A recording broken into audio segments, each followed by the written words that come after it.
India wrap up this T20I series 4-1, and they needed to after they lost the first game. I'm going to give you some takeaways just in case you missed the last game or even missed most of the action in the series.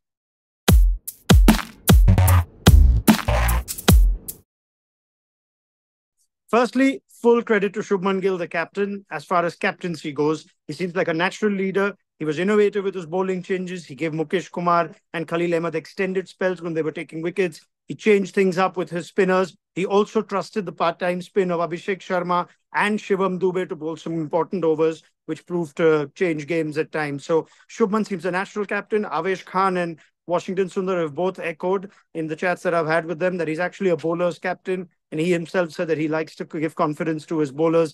He was just someone who took to captaincy like a natural. And I think that augurs well for both India and his IPL franchise, the Gujarat Titans.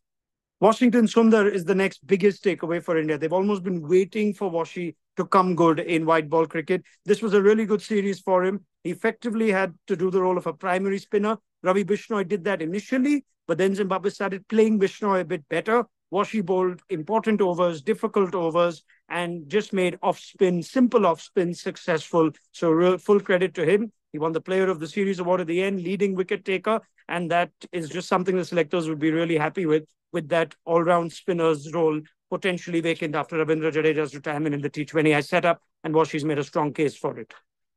All in all, this was an impressive performance from a young Indian side, especially after losing the first game. If they would have dropped another or even potentially more, it could have caused sudden panic. They were expected to win and they responded really well. The likes of Abhishek Sharma, we've already spoken of him. He's here to stay. He'll keep knocking on that door.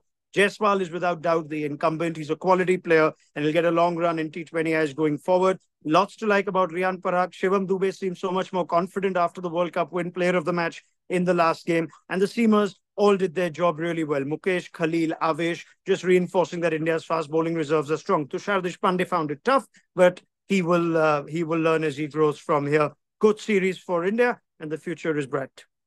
Now, those are the takeaways from India, but might I just throw in a little word for Zimbabwe and blessing Muzarabani. He has been just by a long shot the best bowler of the Zimbabwean side and maybe even the best fast bowler of the series. He just goes in an economy of like sixes when the others are going at eights and tens. He's got the height that's troubled Shubman Gill and Ruturaj Gaikwad. He's got the variations. I can see a case for blessing Muzarabani in IPL colours or even at least in T20 franchise colours, more so around the world. He's just growing with his skills and his stature. And I hope that the future is kind to blessing Muzarabani. He is a really skillful bowler.